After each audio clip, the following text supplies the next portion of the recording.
Hello and welcome to another episode of Court of Swords. Adam, is that Bond trailer out yet? Not yet. Not yet. Soon. Very soon. Apparently sometime tomorrow. What are they? Oh, okay. I see what you're saying. That's what they said. Yeah. So there's the teaser. I love that trailers have trailers now. Where it's like, here's 5 seconds from the trailer to get you excited about the trailer, which we designed to get you excited about the movie that you're eventually going to watch. Yeah. Hopefully. That's weird. It's a weird thing. Yeah. What's going on, Adam? I haven't talked to you in 2 hours. I don't know how I got through 2 whole hours without you here. I know. What were those? Here I am. What'd you do in those 2 hours? Let's break it down. All right. So when we were done with the Patreon Q&A, I finished packing for Hawaii. Okay. Finished packing up all my shit. You got all your black shirts and black pants and black socks and black shoes. Exactly. I put 8 copies of the exact same black shirt in a bag. Are your shoelaces black as well? Yes. Okay. Yeah. All right. Okay. All right. I was very happy when recently I replaced my extremely worn out Doc Martens with the same shoes, but the stitching is black instead of yellow, so they're even better. Nice. So yeah, I packed and then I recorded a vlog for Vlogmas because I'm doing that again this year. Yeah, and then I just finished getting ready for this business because we got the live show coming up. So this is kind of I was thinking about it going in. This is kind of the like warm up episode to the live show, right? This is the one where like all the shit gets prepared and then we'll have the whole day live to do the big serious stuff. And it's always interesting prepping for that because part of what makes doing role-playing games so much fun is that you don't know what's going to happen. You can't really plan. You can just be like, here we go. But I need to have some idea. And I always try to include something interesting in the live show, something new, something fun, something big to kind of give the live show a little bit of an extra kick. But it's tricky, right? It's hard. I don't want to withhold the fun stuff and be like, yeah, don't worry about that for another hour and a half. It's fine. Yeah, we'll talk. I'll get back to that scene.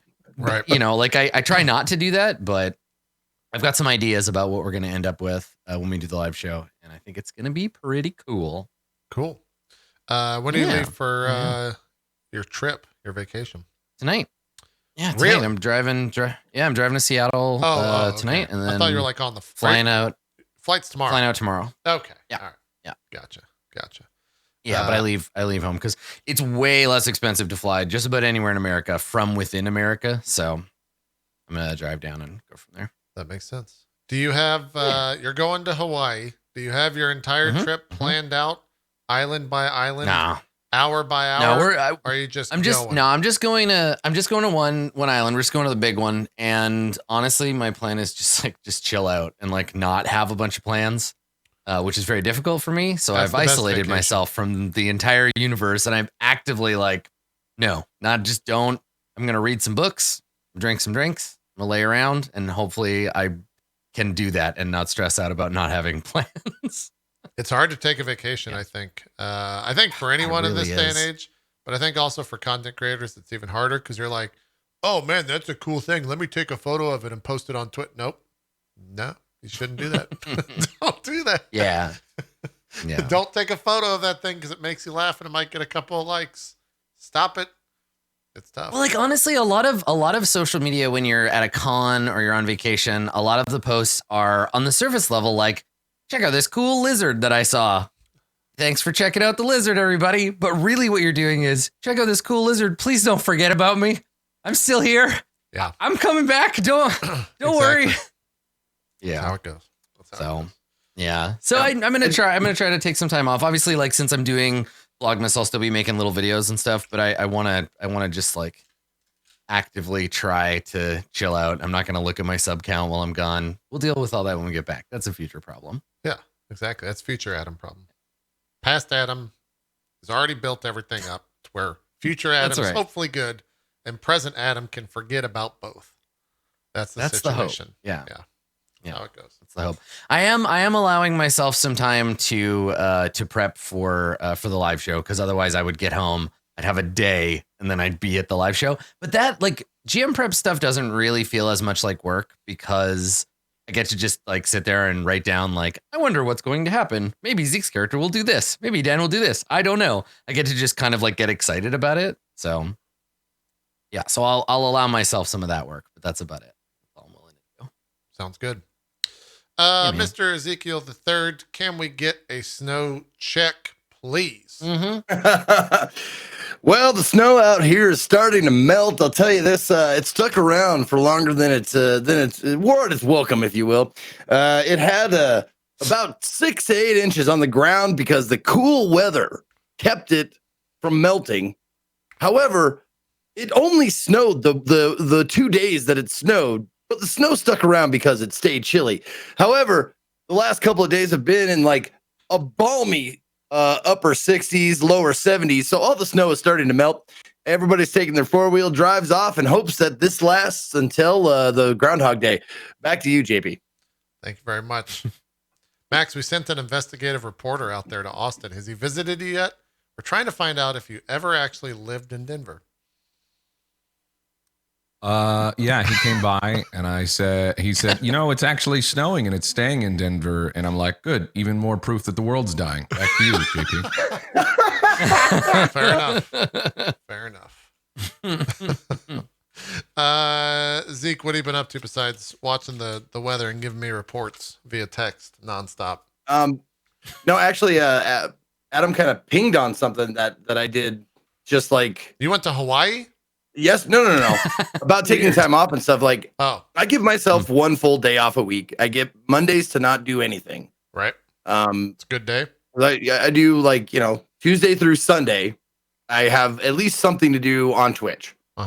Monday, I like take it off completely. And boy, I didn't do anything. I was like, I'm going to go grocery shopping. I'm going to do this. I'm going to get all this shit done. I woke up and I went, I'm going to go right back to sleep. And I slept for probably 18 out of the 24 hours of Monday. I'm envious of those. I can't do that anymore. Even when I don't have like work, I still have responsibilities. And that sucks, man. Don't get responsibilities. Don't get a dog. Don't live with other people. You also have someone like helping you out when you feel like a lazy piece of shit. Like that's what I felt like when I woke up at like 4 p.m. like having not done anything. Like, no one's gonna get on my case for this. Good. That sounds great. When you kind of need it though. You kind of need it. Like I kind of wish someone was like, in the next like in the next room, like doing stuff, at least like a roommate or something. So I felt like maybe I should get up. They're gonna notice that I haven't left my room in fucking 18 hours. Look, I've been doing this adulting thing for like 2 years, Zeke, and let me tell you, enjoy it while it lasts. Yeah, the second, that all this other stuff shows up, you've got a dog. The dog's eating drywall no matter where he goes. You can't keep the dog anywhere. If you put the dog in a room, he jumps up on the bed. He's eating you. Then if he eats you. love that post. I love that post you made that was just like a chunk of drywall with just a bite out of it. Like just a big bite mark right out of the wall. He did it again today in another room. This is a recurring thing that he's doing. Yeah. We have like this green apple spray. He doesn't give a fuck. It's supposed to like deter dogs. He swims in that shit and just fucking continues eating the drywall. He's like, green apple, flavored. Thanks for flavoring this fucking snow cone for me, you idiot human, and then just continues to eat it. So, yeah, he's in that like I'm a puppy, don't forget for 5 seconds phase. So we got like 6 months of this, and then he'll chill out, and then he'll be good. Yeah, he'll chill out eventually. Yeah, all puppies more or less are little assholes for a while, and then eventually they chill out. Yeah, he's staring at me. He does this. He's got this real sad look down, really good. So whenever he's in a room that he's just like chilling in for a little while to keep him contained, he'll just sit there and like stare off into the distance, just looking at the ground. Then if he catches me look at him, he'll turn real slow, look at me. So you can't make eye contact with him. You'll see next week. You'll get to meet him. I'll let you guys. He'll bite you. Oh yeah, it'll be I great. didn't think about that. Yeah. He'll be part of the live show, just eating the set at any given time. It'll be fun. So yeah, Zeke, moral story, don't get responsibilities. They're not worth it. They might be worth it sometimes, but most of the time it's pretty great to just be like, I'm going to watch 9 hours of Netflix. Yeah. Yeah. Well, that's the thing. And people are like, must be nice. It's like, that's one day I take off a week. So like, give me a break. No, like, man, that's let me have internet's this. favorite pastime. Just saying must be nice to anyone else's issues because you're not allowed to vent any issues whatsoever, Zeke. Oh. That's real Right, number one. right. Yeah. Exactly. Oh, I did finish. We'll talk about it tomorrow, but I did finish Death Stranding. Oh, shit. We have content for tomorrow. I didn't know what we were going to talk about, but now we got. Oh, yeah, that's baby. At least 2 minutes worth of content right there. So we're good. We'll figure out the other 3 hours. But at least 2 minutes worth of content. Yeah. Yeah. I wish that it was that much finishing the game. We'll talk about it. okay. All right. We'll talk. It should be fun. I'm kind of like disturbed by the fact that because the last time I tuned into you, which was a while ago, admittedly, you were playing Death Stranding. Who's you? Zeke, and it looked like you were kind of getting to like a crazy point in the game, like maybe getting towards the end. I don't know, based on what I saw. You're saying only just now you finished it? He took some time. I didn't finish it on cast. I finished it like I got up to like chapter 8, I think, on my broadcast, and then the rest of the chapters I finished on my own, like an hour here, hour there, that kind of stuff. I spread it out over a few days when I felt like going back to it. Yeah. I mean, I have a lot. I definitely have a lot to say about it, and I've had a lot to say about it. Like it started off like I was in like the first after the first session. I was like, yeah, I'm totally in. This is fun. I like the weird. I like not knowing. I like being confused, and then so. And then you hit the end and realized there was no confusion. It's just weird. I don't know what y'all are talking about. Like, it didn't feel that weird to me. Like, I don't know. I'm just more inured to like absurdity, but it felt like it was a bit strange, but it wasn't like Unshin and Delu or anything. Like, I was like, all right, I get it. But here's what I hear consistently. I can't wait to hear you guys talk about it. I'm really curious. We should have you on tomorrow. Keep talking. This is in drop frames, or whatever, but I'm not on there, so I'm going to talk about it a little bit. Do it. Break the rules. Exactly, Be right? a rebel. Go ahead. We're gonna make it. We're gonna make it that. What I keep hearing from, and I haven't beaten the game, and I'm fucking episode 3. God damn it! Why does that chapter 3 have to go on forever? By it's the way, the longest chapter. Yeah, that's it what is the everybody longest said. one. Yeah. Made me feel better because not knowing that, you think you're just missing something, or like, do I just suck? But the thing that I hear consistently from everybody is that the extra deliveries doesn't matter. And they wish they knew that going in. You should just main rail like the story so that way it doesn't overstay its welcome, and that game overstays its welcome. And then I also hear that from several people that big fans of Hideo Kojima, and now they're realizing that maybe they're not fans of Hideo Kojima, maybe they were just more fans of him doing Metal Gear, and that this game he's kind of up his own ass and like really just sniffing his own farts. Because I never thought Metal Gear was that good or interesting. Like Solid was good, and the second one, like the Patriots one or whatever, was pretty good. I was not a big fan, but after playing Death Stranding, I was like, oh, I should play some of these Metal Gear games because I like Death Stranding so much. So I don't know. Like, maybe you should definitely play Metal Gear games. I've played a few, but I none of the like more recent ones. I didn't play Snake Eater. How much do you hate the fact that Death Stranding's about America and nothing else? Zero amount. It doesn't matter to you at all. Then you should Doesn't play, bother me. You should play No. Metal Gear. Yeah, I played the first one. I played the one with Raiden, but not Revengeance. That's 2. So 2, I guess. Yeah. Solid 2. I played not 3 because 3 was Snake Eater. And I 3's the played best one. 4, which was 4 was the launch. Yeah, so that's what I was thinking. I should go back and play. I should play Snake Eater because I hear good things about it. Snake Eater is the best one. In some ways, it's the most maybe I absurd will one, play it. but I don't know. They're all pretty crazy. Yeah. Anyways, we'll talk about some Death Stranding tomorrow. I'm glad that you finished it because we didn't have shit to talk about tomorrow, but now we do. You're saved. Content always finds a way. Yeah. Max, how's it going? It's going good. Yeah. How are you? I'm doing all right. A little stressed, but Real quick, since you guys aren't talking about anything yet, Oh my god. AP, can you say Wow. My content life finds a way? is nothing to you? Okay. wow. Can Wow. you say content finds a way like Jeff Goldblum? It would be like content finds a way, something like that, right? Hey, not bad. Yeah. Not bad. Yeah. Give you a B. If someone, Yes. for some reason, I don't understand why this is, but 99% of the time, if I'm bored or there's something that is not like just for whatever reason, the Jurassic Park theme song will enter my mind. I've not seen the movie in probably a decade, but I'll always just hum, and Jack can attest to this. I will hum that fucking Jurassic Park theme song for absolutely no reason. And I don't know why. I guess I think about it a lot without thinking about it. Anyways, random side note. You brought up Jurassic Park, so that's why I went there. Max, back to me and you talking and ignore everyone else. How's it going, Max? What's up? My life sucks. It doesn't matter. Back to you, Zeke.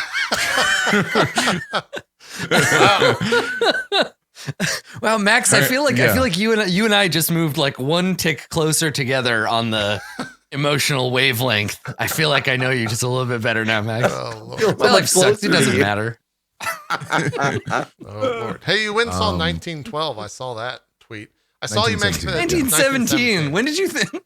Yeah, 1912, that World War I movie. Let's talk about 1919, the new Star Wars shit. That was 1919. Yeah. Yeah, I saw 1917. I saw an early screening of it. I got an email, and I often get some emails inviting for like early screenings. We know you're kind of a big I'm deal. on one of those lists. Yeah, we know you're a big deal. No. I'm not even trying to make it sound like a good quote too. I often get some emails. I often get some emails. No, but most of the invites for the early screenings are like, "Hey, come on out to LA or New York," and I'm like, "Well, I can't fucking, it'd be great if I lived anywhere there." But this one was like, this theater that's like a half hour away here in Austin. So I went and saw that. It's a World War I flick by Sean Mendes. Is it Sean Mendes? Sean Mendes directed his first movie. I know who you're talking about. It's a prolific director. Mendes. Yeah, he's a award-winning director and stuff. And it's World War I, and the whole premise is, well, I don't even actually know. Yeah, they know, I think, in the trailer, right? What?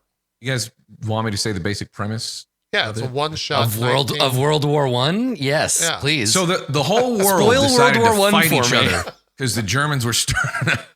No. It follows basically the plot is spoiler warning. Franz Ferdinand dies. Two guys are supposed to deliver a message to the front lines, basically for a part of like a regiment or whatever, like 1,600 men that are going to. They think they have the Germans on the run when really it's just a plot, like it's a strategic thing from the Germans to lure them into a big trap. So basically, if they don't get there in time, they're all fucking dead. You know what I mean? Because they're going to face stuff that they're just not ready for. Yeah. So it's up to them, two of them, to just fucking cross across what's supposed to be clear of Germans. Spoilers, it's not. To get to there. So, but the whole deal is it's shot one shot. Obviously, it's not all one shot because that would be impossible. With the way that they did it and the scope that they did it, but it's really, really good. Yeah, the cinematography is fucking crazy. The performances are really good. If you're looking for like just a solid war flick, it's a really good movie. Doesn't overstay its welcome to. My biggest complaint about World War I is that at the end you're like, this isn't over. You're just setting us up for a sequel. Like you can tell at the end of the war, there's just gonna be another one. There's always it's so obvious. It drives me crazy. Yeah, I don't know. World War I. Also, I thought that was a one shot. Like I remember watching a preview for that movie where it literally was one shot. There's a shot in the middle of it that was the big like we did this in one take. Oh, and that's in the trailer, or part of that shot is in the trailer. The whole movie is designed to seem that way, right? But gotcha. Yeah, I think that's how it went. Yeah. Not to say that they didn't do a lot of. You can tell they did a lot of shots that were just like, okay, this is clearly one shot. There's no other way they would have been able to do this. You know what I mean? But there's definitely times where they pan against like a wall or something, or it gets dark and you're like, there's a cut. There's what I mean? There's the cut. Hiding the cut. And I'm sure there's some cuts that I didn't even notice because who the fuck knows now with the visual effects that they can do. You know what I mean? I'm sure they can make stuff look like it's continuous when really it's all CG and it's programmed. You know what I mean?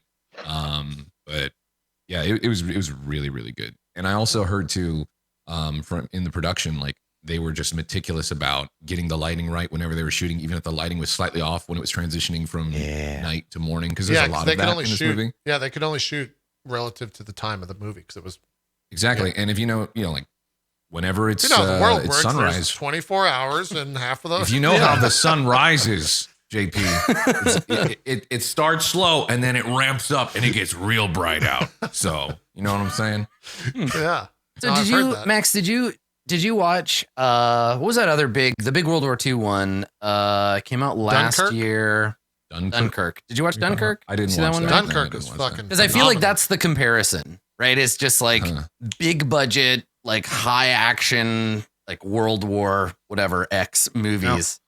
Yeah. Someone was talking about Dunkirk as a comparison. It's really good. Correct me if I'm wrong. They were saying that in Dunkirk they play around with like the timeline a lot. Like it's the same story. Yeah. But, like there's 4 or 5 different timelines, and you jump around from kind of timeline to timeline, and the way that they inform the viewer that you're jumping from timeline to timeline is the tempo of the music, and that like culminates at the end of the movie. It's actually fucking phenomenally well done. It's kind of like how Inception does that, right? Where Inception has the slowing down. Oh, that's right. It is. Yeah. Mm-hmm. So, and you don't like the fact that I told you that kind of ruins it because you don't know that that's happening until about 3. I'd rather know that going in though, because then I'd get upset. Their criticism of Dunkirk when they were comparing it, the person I was talking to, a friend of mine, was that it was hard for them to follow like where they were at with the timeline and stuff. Yeah. So if you're worried about that kind of thing in this, none of that. It's obviously one shot. It's following these guys, this story. It's very clear what they have to do and where they're going. Yeah. But it's, some stuff's really intense. It's definitely one of those ones where it's a war flick that's gritty, and they do a really good job of showing like no man's land and things of just like, oh shit, yeah, they're walking through this just complete muddy area. Oh, that's a guy's face that's pressed into the side of the mud that you're seeing there, and decaying like shit everywhere. Nasty, but makes you. Dunkirk wasn't. War is horrible. They do that somewhat, I guess. Dunkirk was like the first 5 minutes is really peaceful, and then a singular shot goes off, and it's the loudest thing I've ever heard in a movie theater. Like they cranked the volume up in movie theaters apparently with it, and it scared the fucking shit out of you. And then it's like an hour and a half of just that intensity never goes away, and then the movie ends. Huh. You're just like, that's cool. Oh fuck! Like I can finally breathe after an hour and a half of this fucking movie. There's a lot of. You should watch it if you like that movie, Max. I think you would like Dunkirk. Yeah, I was interested in watching Dunkirk. I just didn't catch it when it was in theaters. But I would recommend for 1917 anybody who's even remotely interested from seeing the trailer, go check it out. It's good. Yeah, I want to. Not sponsored in any way. They just invited me out to go check it out, and it was good. Yeah. I'll probably have to see it. Yeah, everyone in chat talking about how that they cranked the volume up in that fucking shit. It's so goddamn loud. And they're just walking through a fucking like neighborhood, and a shot goes off, and it's so like it's unrealistically loud. But I guess it like sets the tone for what it would be like to actually get shot if you were walking through a town and kind of on recon. But yeah, anyways, you should check it out. Some people actually complained about how loud that movie was. But it's a good movie still. Dan, how goes the farming? How's farming life, Dan? Are you out there just, growing corn, living it up? Yep, I've been playing Stardew Valley again since they just released another update for it. Yeah. And it's one of my favorite games of all time. It's just so good. It's one of my favorites, so I've been just addicted to it all over again. I haven't played since it came out. Like, I can't believe it's been 4 years since Stardew came out. Originally, I was like, wow, time flew by. Yeah, it didn't feel like 4 years, but it's been 4 years, and I was like, that's scary. It's been so long. I haven't played since like 4 years ago, so it's like doing it all over again. I'm getting the cycles. I'm almost married. I'll be married by the end of winter. Okay. Yep. Congrats. All right. Congratulations. Early congrats. And he finally is my girlfriend, and I think we're gonna start taking it serious now through the rest of the fall. And I didn't even know you could get married. Towards, yeah. Oh yeah, you can get married. Apparently, if you give someone a diamond every day, they like you more and more every day. Yeah. That's how that works. Okay. That's her standard. Dating give them a diamond every day. Jesus Christ. Yeah, just a big giant diamond every day, and then like, I like you. I think I like you. I can't believe these after a couple months. Video games setting unrealistic expectations. It's just ridiculous. It's getting crazy. It's too much. That would never work in real life either. It would not. It would. Yeah, it just wouldn't work. So, what's new in that update? What have they added? They added fishing farms where you can now like raise fish, and then you can sell the fish, or they also make like fish eggs, so you make caviar and fish roe. Some fish like squids make ink that you could sell now. He added a whole bunch of like improvements to the game, like you can now upgrade the shed to another tier to have a big interior place. Huh. But it's not like a dramatic improvement, but it touches just about every aspect of the game. There's new stuff, new content, new monsters, new levels in the mine, that kind of a thing. It's almost like a little expansion, but it's all free, which is great. Yeah. He hasn't charged a dime for anything, and he could have over Yeah. the past couple of years. I'm pretty sure that game obviously did very well, but then it released on mobile and it did like stupid well. So now he's just kind of like, I guess I'll put out some more free updates. Why not? If you think about it, it was one guy by himself that made the game entirely by himself. So he only had to pay himself with all the money that it made. Right. And it sold millions of copies. And just I feel like we're so hit and miss on the like auteur made one game all by themselves thing. Like we get games like Stardew and Undertale, and we're like, yeah, one person can make a whole game. And then you play other games that are like, one person made this, and you're like, I can tell. Yes. You're right. Yeah. They did. Thank you, guy. And very like, few people are chat a lot of the time. Yeah. Right. And chat will want to jump forward to be like, and it took them, they worked on this for a whole 10 years. And I'm like, yeah, they did. So it's like, it's hit and miss, right? Like that idea of idealizing, like this one person did it and they didn't need anybody else. And they have this like intense vision, but it doesn't always end up with like a good game. Sometimes you want somebody to take a look at your game and be like, maybe you should change this part that you have been working on for 10 years and haven't looked at since 2012. Maybe. Yeah. Like, you're good at programming, but not so much art. Your art's kind of, and your composing music is not really great. Maybe you should work with someone. Yeah. But this guy, Concerned Ape is just like a rarity. Like he's a brilliant composer, artist, like programmer. It's insane, like the amount of talent the guy has. Yeah. And it's one of my favorite games because he just put so much love and details. Like the smallest details in the game are just like so thought out and fleshed out that I just loved. Like you can feel the love in every single character in the game and stuff that he spent all the time on. Yeah, it's a good one. It's one that I actually got as soon as I got past the fishing the second time around. I was kind of like, all right, this game's not bad. That was when I was playing multiplayer. I think I couldn't the fishing. I forgot what happened. I think I just didn't like the fishing mini game or something up front. But it's good. A lot of people hate it. There's mods to like make it super easy. Fix it to make it like sense, get rid of all the difficulty of it. But yeah, like the multiplayer like helps bring people in that wouldn't like it solo. There's a lot of people that don't like the grind of it. Because it can be very grindy if you're doing everything by yourself. Yeah. Multiplayer lets you have a nice social aspect of it. For sure. What's next? What's next after the Stardews, after the farming? Where are you going? I'll be going to Vegas this weekend with Tally. Oh shit! Everyone's taking a vacation. Yeah. Hey Max, Zeke, you guys want to go to Vegas? Dan's going. You want to take the week off? I'm in. All right, Zeke's sure. In. Let's do the Hangover all over again. We'll leave Dan on top of a building, and everyone else can just take a roll. I'm Bradley. Is there a thing Cooper. going down in Vegas? I don't know. I think you guys are just going, right? Just have fun. Yeah, we're just going there for the weekend, just to hang out. That's cool. Hang out in Vegas, and for Tally's birthday on Sunday as well. So, just a little birthday been party. To Vegas in forever. Yeah, I think Eloheim's going as well. So it'll be like a small get together. That's awesome. That's cool. Have you been to Vegas before? No, it's my first time. What are your expectations of Vegas? Yeah, I'm curious about that too.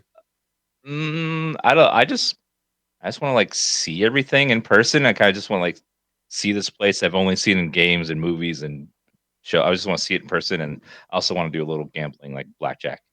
See what it's like to gamble in Vegas. That could be your drug of choice. Real money. Don't do it. Probably. Don't do it, man.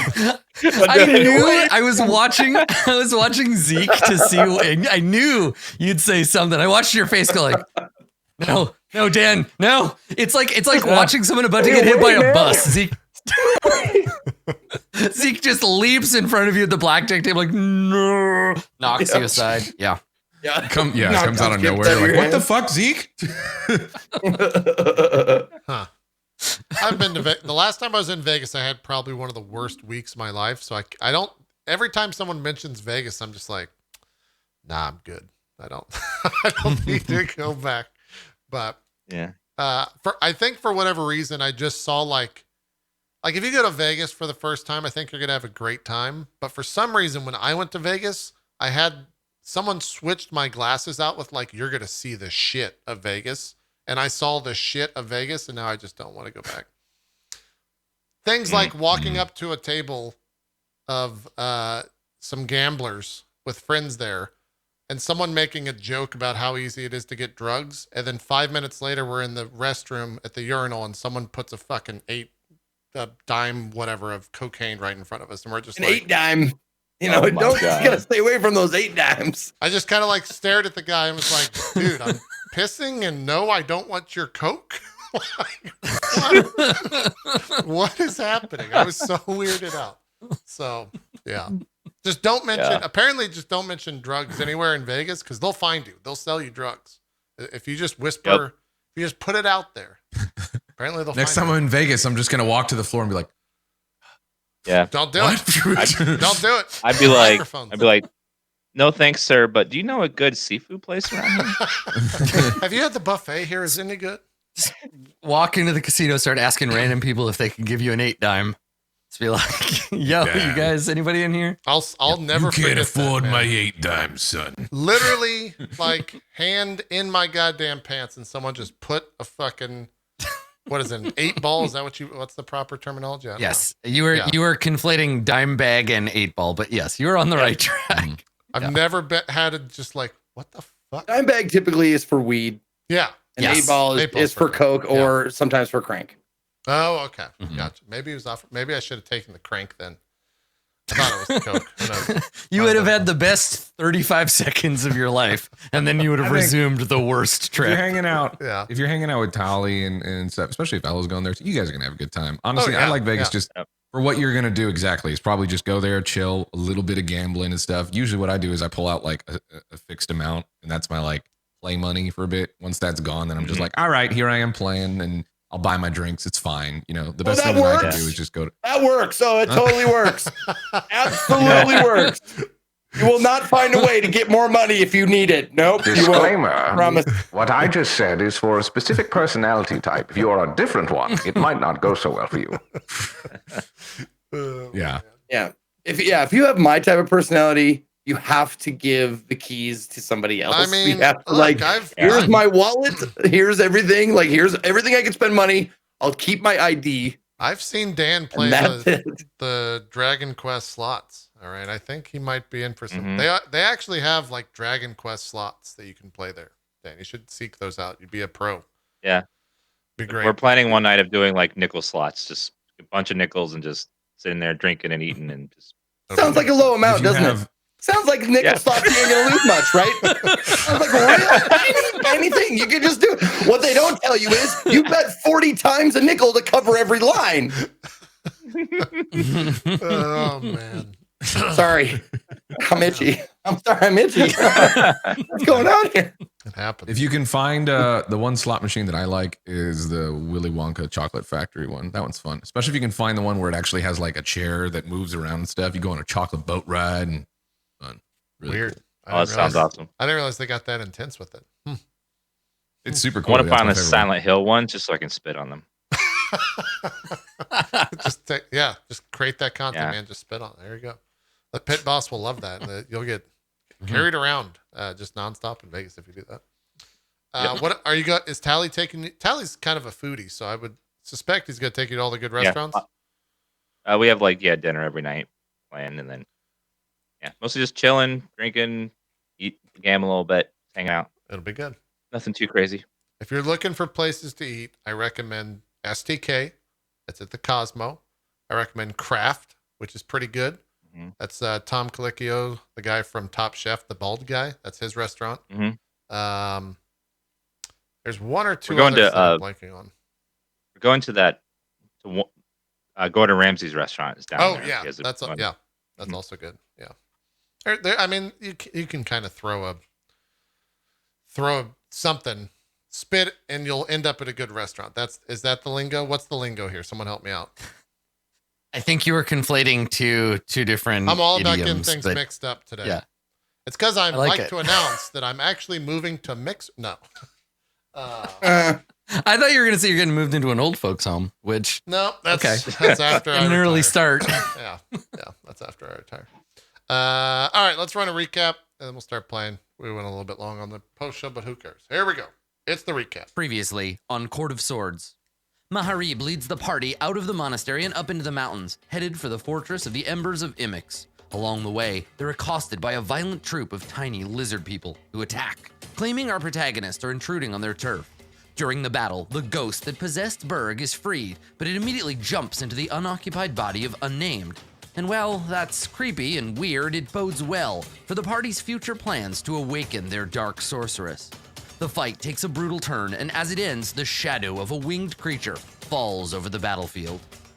A dragon, sinuous and strange, lands before our heroes, bearing on its back a woman who introduces herself as Keu and claims the dead kobolds belong to her.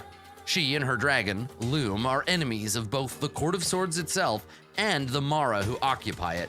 She claims to have suffered a great loss in her past and wants to free the land from any who would enslave the bodies or minds of what she considers her people.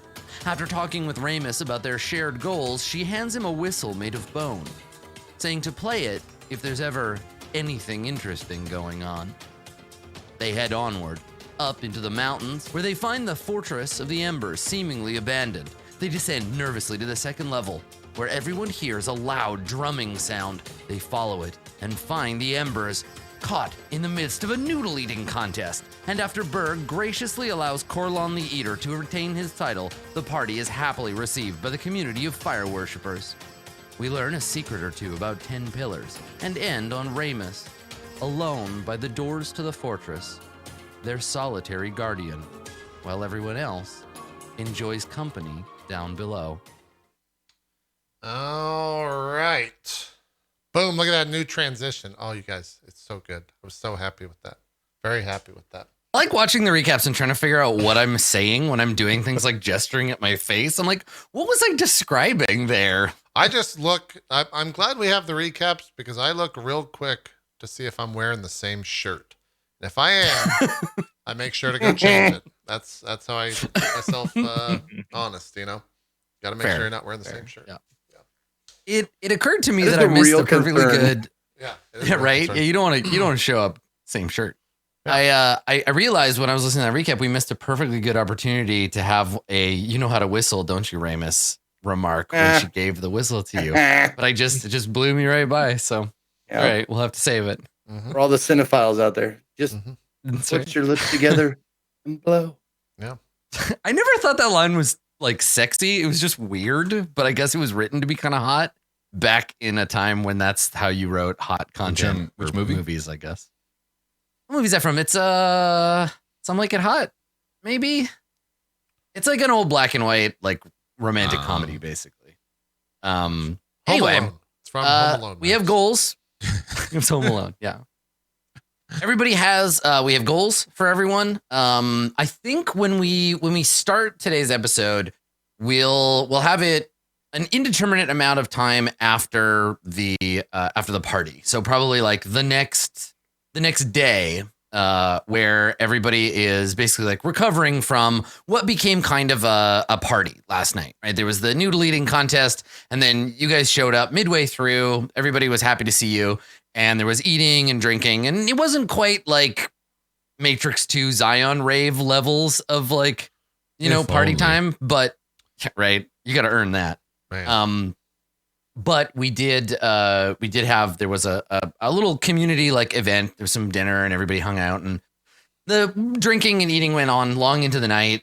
And eventually you all find your way to bed and wake up the next morning as does the rest of the Embers of Imix, right? So there's this very kind of like Sunday morning vibe to the place where people are waking up, going about their sort of daily lives all around you as the group of you also awaken and join them. So maybe our first scene would be like everybody getting breakfast, like you're meeting up the next morning after the dinner, I guess, the party. And so who is the first person to wake up and go get food? Who is the one that we like kind of start with? I would think probably Burke. Yeah, Unless I was going maybe- to say me. Ramus, what were you gonna say? I said probably me because I wasn't drinking last night, so That's I actually true. Everyone else was Hmm. probably drinking and taking in the festivities, and Dan was not. Ramus was not. So I Yeah, think that okay. might make most sense. Makes sense. Yeah. So I Ramus, was are carousing. you? Yeah. You're surrounded by strangers, basically. You know a few of these people, and you all share a connection with the Fire Lord. But what are you sitting by yourself, Ramus, or have you kind of like sat down with some other people? They're happy to have you if you want to come and sit with them, but I'm curious to see if you sit by yourself or with a group. I think Ramus would sit alone if there was an empty table. He wouldn't sit with Okay. strangers. And Okay. he's just sort of observing the crowd, listening at the conversation next to him, hearing hearing the room, see what they're talking about. Okay. Yeah, let's have you make a perception check. Let's see if you can kind of pick up on what everybody's going on about. Critical fail. Nice. It is a 1. Thankfully, a 1 is not any special sort of failure, but it is the worst you can roll. I think maybe these folks are just like aware that's what you notice. I think they're aware that you're there, and so nobody sitting close enough for you to overhear talks about anything that isn't sort of like small talk. And I think that you get the impression that, that if you weren't here, things would be a little bit different. And maybe that reinforces that sense of alienation. But yeah, definitely people are being kind of like careful about what they say. And also because you didn't have a chance to socialize last night. So there's a few people who look at you like, who's this stranger? And so that's something you pick up a few times where someone is like, who's that sitting over at the table by themselves? And someone else is like, oh, that's Ramus Krill. He's Maharib and Berg's friend. And like, they mention you, but then they don't talk much about anything important within earshot of you. And it is a pretty drastic difference, the way they're acting kind of around you, pretty drastic difference when the next person comes in, the next person comes in. Who is it? Is it Berg, 10 Pillars, or Maharib? Probably 10 Pillars. Because You me think and so? Berg drink. I don't think 10 Pillars drink, right? You were just kind of looking around. Yeah, we Here- drink. Oh, Oh separate. yeah, I would like if everybody was cheersing, I would definitely like put it to my mouth and stuff like that. But I would probably nurse one drink the whole night just to keep my wits Yeah. about me. And Yeah. Yeah. That sounds like an 18 not look- intelligence yeah. move. You know what I'm saying? hey, I'm pretty smart. Yeah. It's very smart. I have 18 intelligence, And which means wise. I'm very smart. Yeah. It's true. So you're not as smart as some people are wise, but you do what you can. Sure. You That's get by. tough. Though. That's tough. Yeah.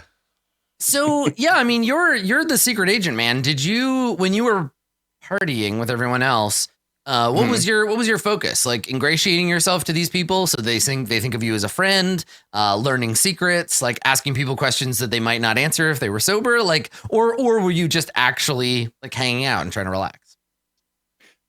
Well, I was definitely trying to like in line with one of my goals is earn the trust of the Embers. So that's like my main objective is to, see what they're all about and then try and, let them know that I'm on their side and like we're all friends against a common enemy. I wonder, does 10 Pillars believe that that's the case? This sort of, I mean, the Embers are going to be eventually taken over by, great. Can you still hear me? Okay. Okay, listening. Okay. No, my feed is fucking fluctuating for some reason. But 10 Pillars believes that this and everybody in their way will get eventually taken over by Gravedirt and the army of the Necromancer King. So Right. when it all shakes out, yes, these guys probably don't want that, I would imagine. So Yeah. Okay. definitely sowing Mink. seeds of what do you guys think about this? Oh, well, if you have no beef with her, that's too bad for you because she has beef with everybody. Like everybody's in her way, and you will eventually have to come up against that and either be inducted into her army or killed and then inducted into her army anyway. Make a perception roll or an insight roll, whichever you prefer. I don't care. Okay, let's do insight and do 23. So 23. Okay. So here's the thing. There's a bit of a like an int situation here where the general consensus seems to be that Gravedirt and her army of the dead, her supposed army, which they've never seen, her supposed army of the dead, that is a heaven problem. That's a Court of Swords problem. That is not a Embers of Imix problem. Nobody comes out right and says to you like, that's crazy. She won't bother us. But generally speaking, there isn't that sense of fear that you saw in the eyes of every damn person from the northern border down, right? Like when you passed through the northern capital, which had to be had to be moved so that it was outside of enemy territory, everyone there was terrified. They were terrified that the Mara would overwhelm the world and kill everyone. But here, they're basically like, nah, we kind of got like our cool hidden volcano base and they won't bother us. The thing that you hear a lot as a sort of phrase to dismiss, and I think, I don't know, do you speak Primordial?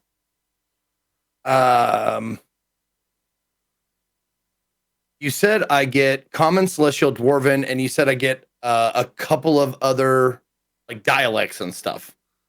Yeah, I assume that you speak like when I say like, oh, they're speaking like a peasant dialect, you don't understand it. That doesn't apply to 10 Pillars. 10 Pillars has learned all of the various like sub dialects of of English. So if I go to Upper Michigan, I speak Uber. Like yeah, right, exactly. You go to Newfoundland, after a day or so, you'll be like, yeah, all right, I understand how this weird maritime country works. Yeah, I think that's the thing. So there is a phrase that has to get translated for you the first time you hear it, but you hear it several times throughout the night, and they use it basically to mean, stop talking about that. That's not a bother. That's not a concern of ours. It's a way to dismiss the topic. And it roughly translates from Primordial into Common as here before, hereafter, right? That like the earth was here before, it'll be here after. The river was here before, it'll be here after. The flame burned before and will again, right? This idea that the problems of the human world, which they consider themselves to be apart from, are human world problems, and they'll blow away. Eventually, the Mara and Heaven will just deal with each other. We'll still be here.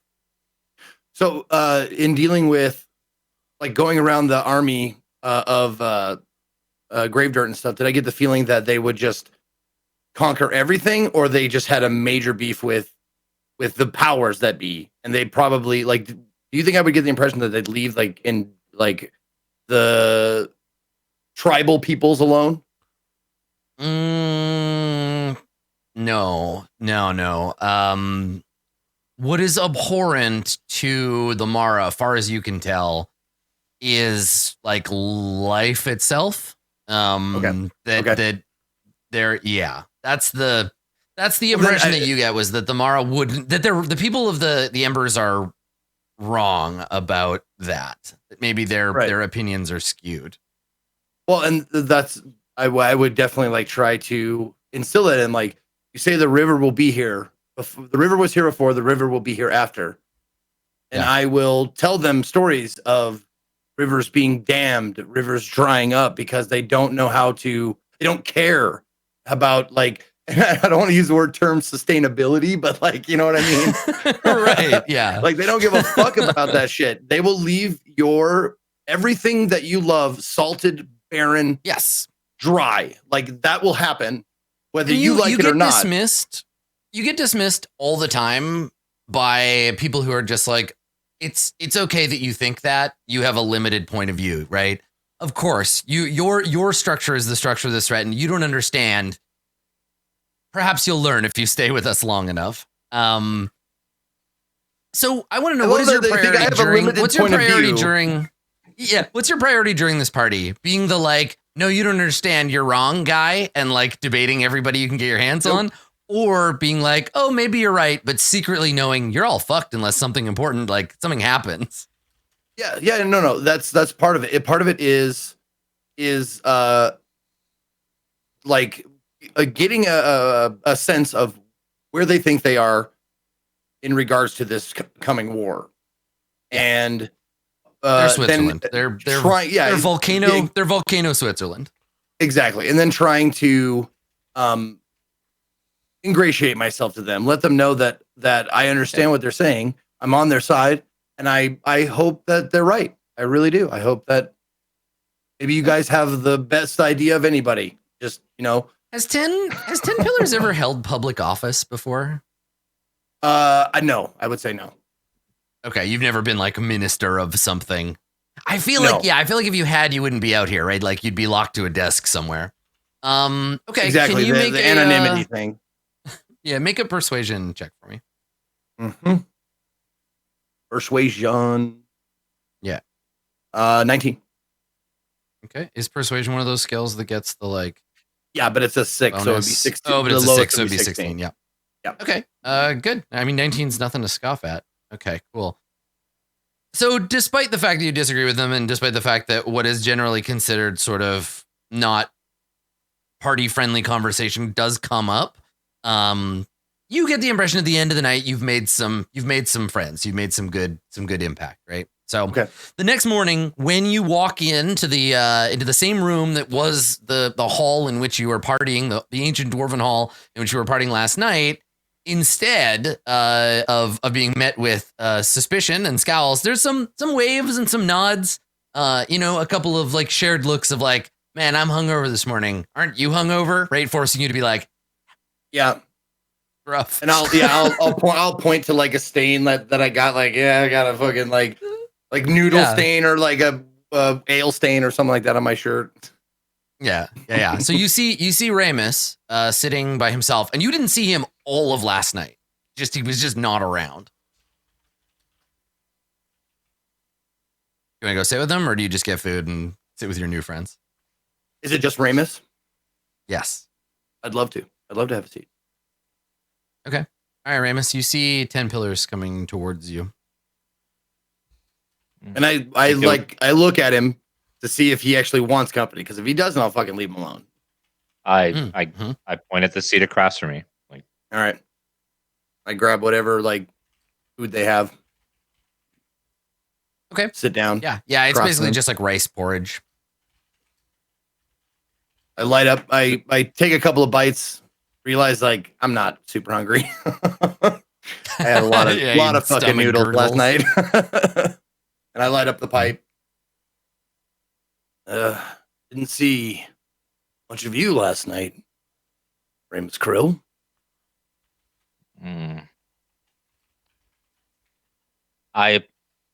People deserve time to jubilate, but we're in the middle of a war. Someone has to guard the gates. I could agree with that. There are many facets to war. I was doing what I am best at. What did you see out there? Anything of interest? I sat at the gate and just observing, watching, making sure this place wasn't being scouted. I don't think I saw much as the night went by. You must have had a lot of time to think.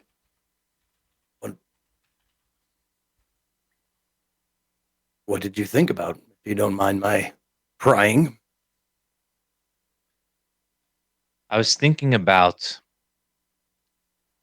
how blissful it must be to be the people inside that don't know what's beyond those woods there, waiting for them. That they can take a moment to drink and celebrate instead of pack up and flee in fear. If they only knew and seen what we've seen. I spent a lot of time with them last night, Ramus. They don't seem to care very much or consider grave dirt in their army. much of a threat. They're of the mind that they were here before and they'll be here after. I didn't push the issue very much, but I informed them that the Necromancer King's armies don't care who they conquer. They just want death. They didn't seem to be moved by that prospect.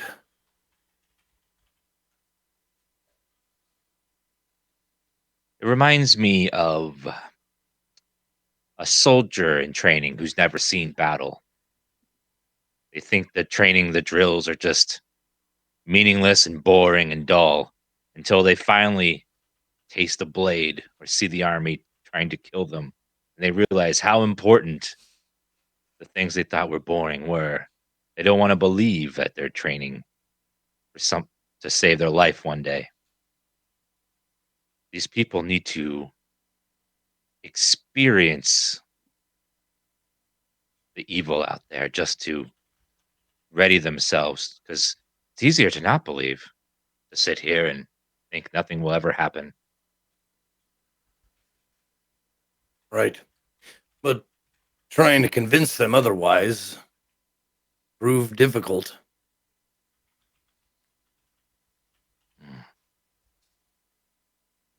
It will take something. But I just fear that if these people don't experience something soon or see something or get a push, it'll be too late. The army will be on their doorstep. They won't be ready. On that, we agree. And so when you like, as you're having this conversation, we cut over, we tilt the shot so we have more of the background, and I think we see either Berg or Maharib come in, or maybe both. Maybe the two of you were in the hallway together and like heading down here. I think, and Max, you have to tell me if you're on board for this, but I think you pan over to the door where Ramus and 10 Pillars came from. And nothing's happening, but all of a sudden you hear Berg, a very boisterous Berg and Maharib coming in from another door, which just happens to be the after party, which is just now wrapping up. Cool. Because cool. Maharib And both Berg of them are drunk as fuck still from the night prior and have not slept. Yeah, both of them have lost their boots, but they're still walking around in their expensive aloe vera socks. It's very true. So very accurate. Yeah.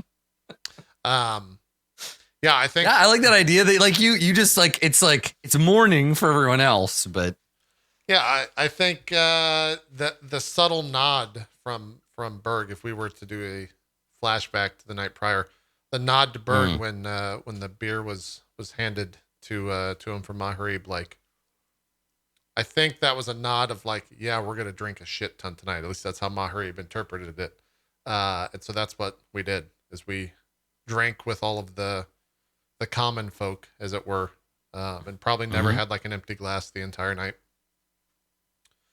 And so we didn't sleep. Yeah. We're coming into wherever this is, the mess hall, still drunk, still boisterous, and probably with a bunch of others around us who are doing the same, who have tried to keep up. Maybe some of them went and took a nap and then like rejoined us or something. Yeah, people probably fell away throughout the night as we kept going. yeah. So, yeah, that's what happens is the two of us kind of bust into the room very boisterously with drinks still in hand. You see him coming in still drunk, kind of like having stayed up all night, back into the room. And yeah, there's some like, some chuckles in the crowd of people. There's maybe like 20 people in this hall. It was packed in the last night, but now it's like quiet. And there are a few people that look over and you hear some whispering. 10 Pillars and Ramus are like I can't believe those two stayed up all night. And there's some like, joking about that as they come in. Can we make contact and to the see two how of drunk you, we are? Do you mind? If you would like to, yes, absolutely. Does that make sense within the world of D&D? Yeah, it would be a Constitution save. Yeah. Okay. Berg, of course, rolls just fantastically. Yeah, 24 for me, 11 for Berg. Okay. All right. So I'll let you interpret those numbers how you like. But you see 10 Pillars and Ramus sitting, having a conversation, and a bunch of other sort of clusters of fire worshippers. I'm sure I mentioned this before. The demographic of this place is like the rest of the world, predominantly human. So it's like 80% human, probably like 15% dwarves. And then the other 5% are genasi and like maybe a couple of other things. There's like a tiefling or two around here. So when you look out, you see mostly humans, a few dwarves, maybe one or two members of another species. I think Berg, something that you notice, like I don't think there are any other orcs here. Yeah, that's a thing that you pick up on. But yeah, so you see this room, and there's people, and they're having breakfast. And Okay. do you do? I walk over to the table where Famous where Rabel's sitting. Yeah. The Tamus where Rabel is sitting with 10 pillars and slam the tankard down in my hand. And then just kind of stare at the two of them. I don't say anything. But I think as you look up, you definitely see like an odd looking face on Maharib, just crosses his arms and sits there and continues to not say anything. Arib, do I miss my guess, or have you not slept yet? The very stern face. He's trying not to laugh. I'm just trying not to laugh. The two slightly blurry 10 pillars in front of you both ask you the same question at the same time. And it's kind of hard to understand with both of them talking at once. Yeah. Where is Berg at in all this? Is he right behind me? Where are you at, Max? You're muted. That's where you're at. You're in the mute zone. He's got the cone of silence over his head. He's got that cone of silence. Sorry, I had it muted. Berg's okay. He's trailing a little bit after you, and after 10 pillars starts to talk to you, that's probably when he's pulling away from the little, remnants of people that were hanging around and celebrating with us. And you hear him go like, and his name was Chuckles. I haven't seen him since. And you're just talking to some random like fire worshiper. Yeah. And then he's no, like, you know who you're talking to. You're talking to Corlon the Eater, who is like your best friend and hasn't left your side this whole party. And he's also drunk. And I envision when I think about Corlon the Eater, I'm trying to make sure this is the character's name. You ever played Samurai Showdown? You ever played that game? You know who Earthquake is? Oh, yeah. That's what Corlon looks like. Corlon is just Earthquake from Samurai Showdown, but dressed differently. Not that differently, though. So he's got like a leather vest. And he's got a huge belly. He's bald. He's got like flame tattoos on his arms and like on one side of his face. And he is Berg's best friend. So you're telling him this, and he is just like sobbing. Corlon's an emotional drunk, and he's just like, "That's the saddest story I ever heard, Berg. I'm sorry you lost your elephant." And he's just tears, big fat tears coming down his face. And he's like, "You don't need that elephant anymore, Berg." And he pokes you in the chest with a fat finger, and he's like, "So you got Corlon now. I make sure you never go without a friend again. Come here, buddy." And he like tries to hug you, and it's like this whole messy thing. And yeah. So you see this. Berg gets waylaid by a kind of walking hug with Corlon. I think he'd be played by Meatloaf if we had to cast him. Nice. Earthquake by way of Meatloaf. Nice. Yep. Well there you go. All right. What did 10 pillars? What did you say so I can respond appropriately? I said, if I don't miss my guess, you haven't slept yet. So you see me start to laugh. Where were you two earlier? I didn't see you down here. I was around. I was too busy being the old you. What does he mean by that, 10 pillars? Oh, stoic, not talking to anybody, keeping his feelings to himself, thinking deep thoughts, that kind of thing. I like you, 10 pillars. You should stay around. And it like he pauses for a second. Yeah, that's a surprise, right? Like, well, I like you as well, Mari.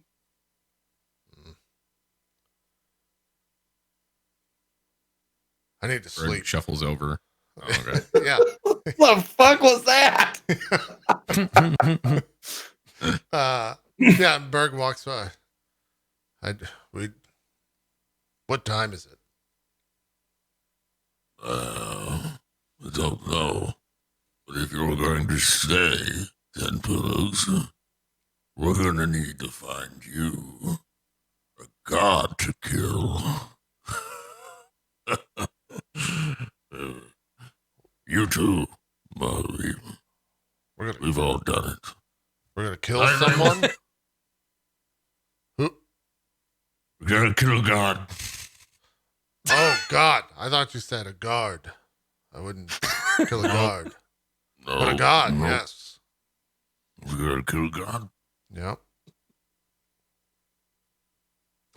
I think we just gotta fall dead silent. Just thinking Yeah, about like that. that awkward, like the drunken stare where you're like, you talk. No, you talk. What? Yeah. No, you go. Yeah. So Corlon says, he's like, what time is it? Breakfast time. I'll go get us some food. Hang on. And he like heads back towards the kitchen to go and get everybody some food. 10 Pillars has a mostly uneaten bowl of porridge in front of him. Okay. You see me eyeing that. I'm kind of looking down at you and looking back. I totally like. I just without even matching your eyes. I just like kind of just shove it over to you. Are you sure? Please, I am full of noodles. Even from last night after I slept, I still feel them right about here. I thought you meant you ate all the noodles and you're just offering me the broth, but I understand. Oh, that's porridge. That's breakfast. Corlon did that. He ate all the noodles. I feel like that's gotta be like an idiom or something in one of the languages, like ate all the noodles and left me with the broth. Yeah. You know, like that's a story that somebody tells in prison when like their heist companions ditch them in the getaway horse, right? Like, they ate all the noodles and left me with the broth. Yeah. I'm gonna write that down. That's good. When Berg says Corlon did that, I think there's maybe some eruption from like the drunken party behind us when they hear Corlon. Or did like that. murmurs, really. Yeah. In their mind, it's like, yeah, but it probably comes out more like, Corlon. Oh, yeah. So apparently when you're drunk, you sound like Tim Allen. I mean, I'm okay with it. It's yeah, exactly. Oh, That's God, 100%. no. I'm Tim Allen. It finally happened. By the way, that's how Berg talks now. My He's just- plan, 7 years in the making. I can finally roleplay as Tim Allen and not be questioned about it. Ooh. It's all come to this. Yeah, no, I take the porridge and try to like one gulp it. Trying to look badass while drinking porridge in my mind when it's probably just like coming out on my fucking cheeks. I've seen a lot of people drink porridge. That's the most badass porridge drink I've ever seen. Yeah. I look to Ramus, who's sitting across from me. I say, I shudder to think exactly how much it took to get both of these guys drunk. I can't even imagine how much they went through. They must have emptied their entire stock. This one is a mountain of a man. Which one? You talking to me? You talking Both, to him? really. You talking to me? He's talking to you. How about You're Mari? pretty big. I mean, you're bigger than me. Yeah. Well, I believe if he was talking about Berg, he would not have used the word man. Probably used the word orc, I'd imagine. What? Well, you can't be a man. You say, well, I'm not He a didn't person. mean anything by it, Berg. He didn't. What are you saying? He didn't mean Where's it. my hammer? Well, I tell you this, Berg. If you manage to, if you really want to take out your frustrations on me, aim for the one in the middle. Yeah, Ray, when you're drunk, everybody has the mirror image spell cast on them. So it's hard to, That's you D&D gotta lore. roll to see which one you hit. And yeah. What you need is a good meal, both of you. Good meal, some water, and some sleep. I put the bowl that the porridge is back in on the table. Yeah, we need food. It's, You see Corlon coming back with a tray with a bunch of bowls on it. He's also somehow managed to find a little like cask of ale or something that didn't get drunk the night before. He's got that under one arm. And he's got the tray. And as he comes over, you see him get intercepted by Vani, who is wearing a kind of like a sari. It's like a saffron colored robe. She has sandals on. She looks like she had taken her hair down the night before, but hadn't put it up yet. So it's not like braided. It's all kind of just frizzy. And she comes over and intercepts Corlon, and they have a brief conversation. And then she takes the tray from him and the cask, and they say something else. He bows to her, and then instead of coming back to the table, he leaves. And she comes over with the porridge, the congee, and the ale. And she's smiling when she comes over, and she says, Corlon, let me deliver your breakfast for you. And she puts it down, and she's holding the cask, and she's like, but I don't think you two need any more of this. And she kind of sets it off to the side. How's everybody feeling this morning? Good? what is that? What's what? Feel. What is it? The thing that She we don't laughs need and more just- of. Yeah, she laughs, and she looks at Ramus and 10 Pillars like, these two. And she says, more of what you had last night. Hair of the dog, so to speak. But I think you two are still going, so maybe we'll save this one for later. And she kind of like, again, pushes it a little further away from you. She gestures to the bench that you're sitting at, and she says, mind if I join you? By all means. So she sits down, and I think Berg and Maharib are on We're on the edge one of the side table. of the table. You're on one side of the table because you approached from the same direction. 10 Pillars and Ramus would be sitting on opposite sides because you don't sit at the same side of a table as somebody who's sitting by themselves. That's weird. So who is sitting next to Vani? Which it's either 10 Pillars or Ramus. I'll It take doesn't the matter to seat me. I first. just need to know who to tell. Okay, so 10 Yeah. Pillars, when she sits down, you can smell, she has some kind of like perfume or like incense kind of like hanging around her. And it has kind of like citrus and like cinnamon smell. Religion check. Yeah, go for it. Thankfully, Good. that is Nice. a Good 24. It's a 24, Yeah. which is the worst you can do. Or like So expert. yeah, it's definitely a mixture of two scents. You recognize part of it as being like a fairly common incense smell, but she's probably also wearing some kind of perfume, and the two of them are mixing together. And when she sits, she gives you a smile, 10 Pillars. Maybe the two. I'm sure the two of you had a conversation last night at some point. And she turns to the group and she says, I would have given you a few more hours before I came and talked about this. Maybe a chance for some of you to rest, but I had a dream last night, and it's sort of my job to follow through on these kinds of things. I was instructed to strike while the iron's hot. We need to talk about what you're doing here and about the guest you brought with you. She looks at Maharib like it's kind of your quest. So she says, I know that we didn't talk about it last night, but has anything changed since the last time we spoke? This is the one, right? The one you brought, the body. No, that's it. This one is that body. I don't have her body, if that's what you mean. I don't understand. Perhaps it would be better if Remus Krill took over from here. I can talk. No problem.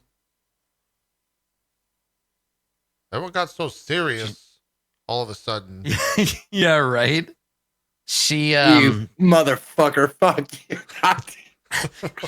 Why is everybody so serious all the time? I didn't say that. I just said everyone got so serious. I didn't say why so serious.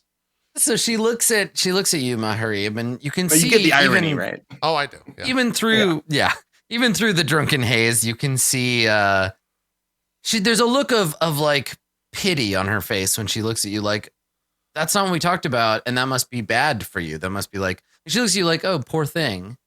And you notice this look of pity. Do you say anything or just let her talk? I think I definitely notice, but I don't remark to it immediately, and I'll remark to it in future. Okay. In the next couple steps of the conversation. So she just glances at you, and then she looks at Remus because 10 Pillars was like, Remus, maybe you should take over. And she says, when Maharib was here, maybe a week ago, we had talked about a ritual. I channeled an aspect of Imix to communicate some possibility to Maharib. You told me you were going to bring me a body, and we were going to talk about what's the word in common? Igniting it. But now I understand this is not the body we spoke of, Maharib. Maybe you can explain. She looks at Remus like, Oh, I think I understand who he was referring to. We need to ignite this body that we brought with us so that we may gain access to the other one. But he doesn't want to ignite that one. He wants to put that one to rest. all right. What we had talked about before, I've been considering, praying on it, consulting the oracles. The signs are inauspicious, but what else is new these days? I think it can be done. It shouldn't matter what sort of body, but I'd like to look at it, if you don't mind. Where is it now? And then this is the part where you realize, like, I don't know, we lost it when we spend the whole rest of the episode being like, dude, where's my corpse? Like, the last thing I remember was propping her up in the corner and putting a party hat on her. And then, oh no, she's gone. Where's our corpse? Are you thirsty? Here you go. Yeah, we played. Look, we're dancing. We're dancing. Bert played I the role of assume Remus, that you didn't. and I just sat there and made fun of the body. Yeah, I assume that you didn't lose the corpse. But where would it be? Probably wherever our rooms are. Like, if we have rooms like, to stay in. There was probably a moment where we were both not blackout drunk or whatever, and like the body got put into a room. Yeah, you put it somewhere safe before you got tanked. Yeah, okay. Yeah. So, do you offer to take her there to look at it, or are you like, we'll do that later? She says she needs to see the body. Yeah. Yeah, she says maybe this isn't the best time, but I'd like to see it if I could. Yeah, it's in one of the rooms. They could show you. Right, Remus? Yes, it's in our quarters. Yeah. Wrapped in a sheet. Mm-hmm. So she I I guess if your body language is like, let's get up, or you're like, this, it's okay, we can go look at it now, then she'll respond and she'll stand up and be like, yeah, let's go do that. So do you stand up, Ramus? Yeah, I stand up. Okay. All right. And So does anybody not come along? So we can cut to that. We'll cut to that scene. Yep. So we get the diagonal wipe, and we are in one of the chambers. So these rooms, you're all staying in kind of these same rooms. As I mentioned before, the Embers did not build this fortress. They reclaimed it from some long forgotten dwarven civilization. And as a result, it is built in the sort of fantasy brutalist style of you're in a concrete box. Basically, you're a stone box. The bed is a stone frame, but they've put a mattress on top of it. There is probably not much in the way of furniture. So you've kind of like just put your backpacks on the floor and you're sleeping on these cots. Many of these rooms have been repurposed as places to live rather than originally being, there's no like apartment block they have access to. So people are just kind of repurposing, staying in rooms that may not have originally been made for that. And so the room that you're in right now is, again, one of these austere rooms. And there's a pack in the corner belonging to, whose room is this? Ramus, is your room? I think probably my room. Okay. So you have your pack in the corner with all your stuff hanging off of it. And then the body, is it just like laid on the floor or? Yeah, it's like laid on the floor, but yeah, like nothing's on it. Like it's its own little space where You've kind of given it room. Yeah. Yeah. There's no backpack just thrown on top of the body or anything. Yeah, I didn't mean, yeah. pile my stuff on top. Yeah. You're like, don't worry, I sprayed it down with the repair spray right before we got here. Yeah. So, a full bag of Cheetos just like laying on. You come in, she's just like sitting there like a stool. And you just get your boots up on her. So you come in and she looks at the mum, essentially the mummy, and she looks at you, Ramus, and she says, I don't know if I could sleep with a corpse in the room with me. Kind of eerie. I don't mean any offense, but may I? She gestures to the mummified body. Go ahead. You'll see it's not an average corpse. So she comes over. I want that on my tombstone so bad. Not an average corpse. So she comes over, and as she does, she takes a knife out of her belt. There's a little like sheath on her belt, a little obsidian knife. She comes over and she cuts open the bandages that are swaddling Unnamed. Underneath, Unnamed is wearing the last outfit that we saw her in, right? Where the outfit she died in. And this is going to be a difficult question to answer. 10 Pillars or Zeke, do you remember the hit that killed Unnamed? Do you remember what it was? Power word kill.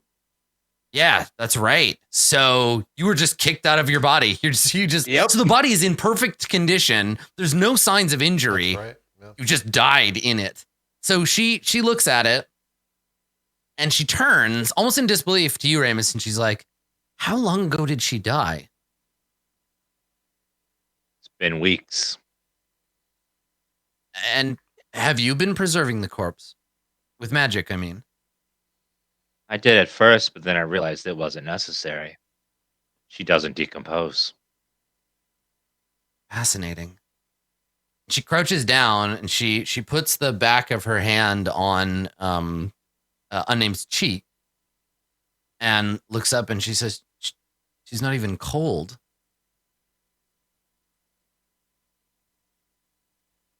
It's almost like the fire just went out suddenly. It's just ready to respark.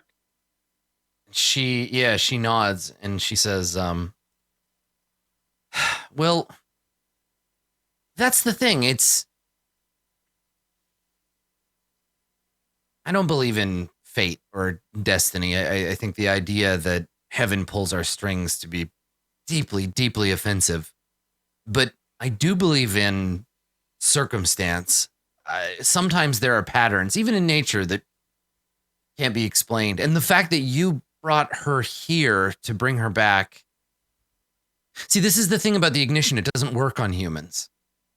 It's not a ritual we can perform on people. Heaven saw to that. But this, I think I can ignite a flame in this, but I'm not sure what's going to happen. See, this is the thing. And she turns to Maharib and she says, Bahath, the sword. its power comes from a spirit within, and not a ghost. It's not an upper or lower soul, but it's dragons are like primordials. They're common is missing so many words that I need right now. She says a word in primordial and then says kind of awkwardly like, all things in one. A dragon like Imix, like any of the primordials, is both flesh and spirit at once. It was only heaven that divided the soul into two parts. And bodies like ours, they've been made by heaven to hold a soul like that. As much as I dislike it, I have a two-part soul, just like you, and points at 10 pillars, or you, Ramus, range points, just picking people like you do. But from what Maharib told me, this one, gestures at unnamed, she never did. So that makes this easier. I can use the flame of Bahath to ignite life in this body, but here's the thing. It's going to require materials. Special, difficult to find, or expensive to buy materials. We're going to need them to break down the sword. We're going to need them to contain Bahath after. And we're going to need them to impel Bahath into the body. I can make you a list, but most of these things, I don't have them here. I've never performed an ignition myself, but she says it can be done, and I'm going to turn it over to her when the time comes. So I'll get you a list, but it's going to be a lot. But it's clear that you care about your friend. And she gestures to the body, but looks at Ramus. But I got to tell you, I promise I won't judge you if you decide not to go through with it. It's a lot. And even if we can do the ritual, even if I'm able to assemble the material and perform the ritual, and we can call the soul out of Bahath and put it in this body, this woman, there needs to be enough of her left to fight Bahath and win. Only then is she going to be able to subjugate his spirit and use it to fill that emptiness. If Bahath wins,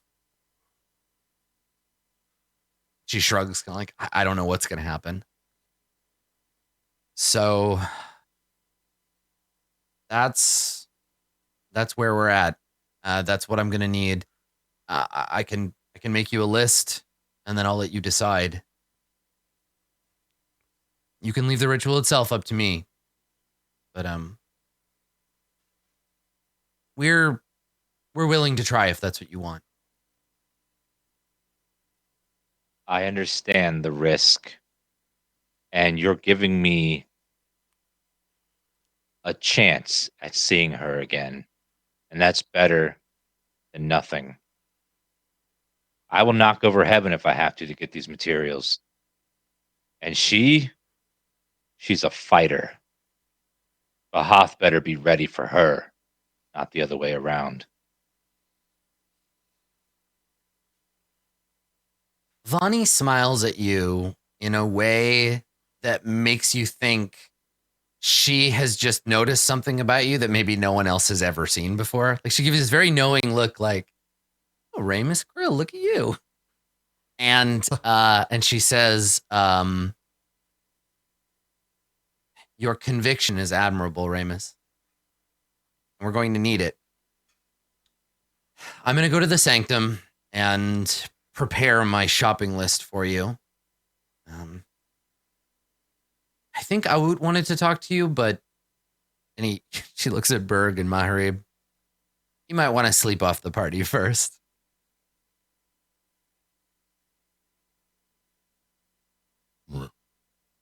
What? Excuse me, boys. I'll talk to you later. And she turns and leaves. What happened? What did she say? You need to go to bed. You may be right. Where is my I think bed? both of them would benefit from a good night of sleep. Good day of sleep. More like it. Berg, you don't need to make a perception roll or anything. You look around, there's a bed right there. It's like 2 feet away from you. Yeah, I think he says like, "Where's my bed?" And then he's like, There it is. Just climbs in and pull the blanket over your head. "Yep." Good. Okay. Good. He's out. So Berg He- just as climbs soon as he into gets your the bed, covers- Ramus, and passes out. Yep. Covers is over. He's just. He gets that one for free for the ghost incident. What are the two of you going to do? Be adults. Be adults. He kind of shakes his head back at you. I smirk at Ramus. What is? Oh. What does that mean? Don't let him get to you, what? Maharib. You, for what all of you have been through, you deserved what you did last night. A night of fun and freedom. I don't blame you. But now it's time to get a good sleep, wake up with fresh eyes. There's a mission at hand, and we need you at 100. I was going to say 100%, but percent? Yeah, I think percent is fine. That makes sense. I mean, as We much need as you at using any full strength. English word while playing a Yeah. fantasy game, like, yeah, it's what Latin for per 100, but there's Right. no Latin in the fuck it, right? Just Yeah, whatever. you mean We need you whatever at full whatever the strength. equivalent We in need you this at language full is wheel. completeness. You got to be the full circle. Yeah. Oh, capacity. We need you complete. Running on all cylinders. Wait a minute. I mean, we do. This is the thing about idioms, right? Like in this game, we've definitely used like modern sports idioms before and been like get your head in the game. What game? What are we Yeah. talking about? Yeah. Yep. Yeah. I just extend my arm and like grab you by the shoulder. Yeah.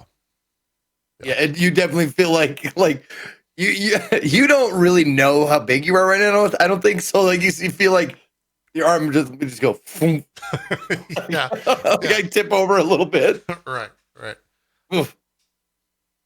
Yes, and I pat your hand.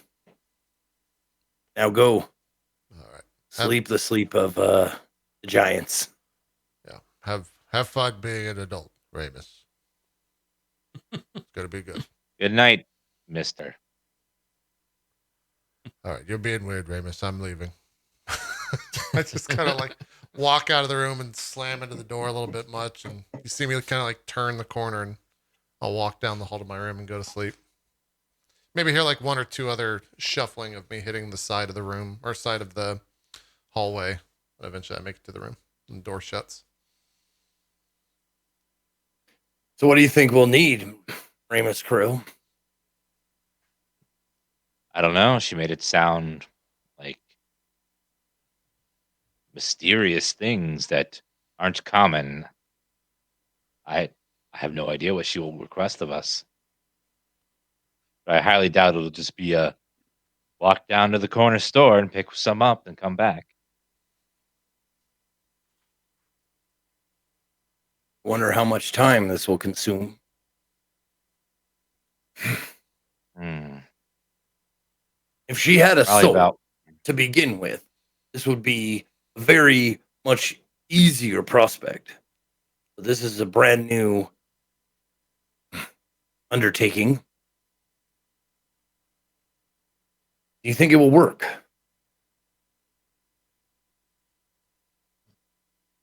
I hope it does. I don't know if it will, but I have a feeling that things are coming together for reasons that will be made clear later. The fact that she happened to know of this ritual, I was burnt by their god. Little coincidences that keep tallying up over time. Sounds like she may have spoken to someone who knows something about you, has intimate knowledge of you. Oh, yes. The scar in my face was made by a divine spirit of fire. That's right. She Yeah, she burnt brought you me. back to life, right? Uh, she read my mind for information, and our minds became one for a while. I could see into her, and she could see into me. But as she seared away my flesh,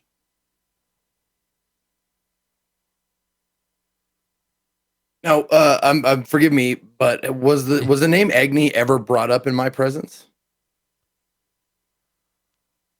I don't think so. Okay. When you say she, to whom are you referring? she goes by the name Agni, at least to us. Mm, that's I don't know probably if something that's I know yeah. about, right?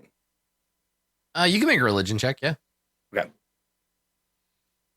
Let me go ahead and pop that in there with a 24. Yeah. So, I mean, I think you've rolled before about Agni, so you know a little bit about that.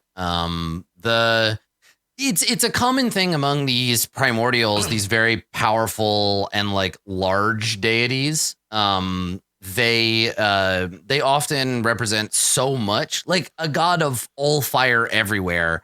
It's too big for one entity, and so breaks into aspects of fire to interact with humans, right? So the forge is an aspect of fire, but so too is like conflagration, right? Like if you were worshiping Imix in the form of the burning fire that destroys, you'd be interacting through a different aspect, but it's still the same Imix. So Agni is a forge goddess, like aspect of the creative power of fire. Yes, I'm familiar with her stories. You say you have intimate knowledge. You've shared a mind with Agni. Yes, she needed to get information out of me and prove that I had it. So she melded with my mind briefly, and we were connected as she withdrew it from my brain. How close are you with her, would you say? Close enough to get divine favor? I would say that I can't like call on her at will, but I can feel her a little when I stand next to the fire. It's comforting. Almost like it's like being in the house you grew up in, being surrounded by the familiar feel and smells. Just comforting. That's why I like being near fires so much. Well, could you perhaps speak with her, convince her to help us with this uh, soul infusion? Is that something that I, she would be interested in doing? I believe that's what the priestess meant was she's going to channel Agni when the time comes, and Agni will be the one doing the transference. But Agni Oh, doesn't know what exactly it will do. so even with Agni's help, we'll need all of these items that she was mentioning earlier. Yes. Depending on what they are, with your knowledge and mine, we may be able to find them faster than the average person. You have intimate knowledge of the land and where things might be found. Maybe you can call in some favors. My only concern is that Gravedirt and the Necromancer King's armies are not going to wait for us. Come back with No. the soul that we made a deal, the newly furnished soul to this one. I know. I feel the clock ticking always. I can't relax. I just sense the doomsday clock going forward, tick by tick. I feel that too, Remus Krill. Is there anything we can do in the meantime while the big ones are sleeping off their night of fun? Did they give you any sort of... She didn't give us any sort of first thing to start with or anything, did she?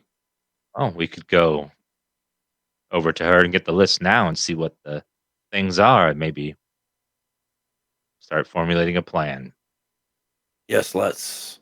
No time to waste, of course. Okay, you want to do that? Yep. Yeah. Okay. All right. So we cut to the hallway outside of her sanctum. As you approach the door, it's one of the only places you've seen down here where there are guards. So there are two. There's a man and a woman. They're both human, and they're standing outside the door. And they have scimitars. They're not drawn. They have them sheathed, and they're wearing armor.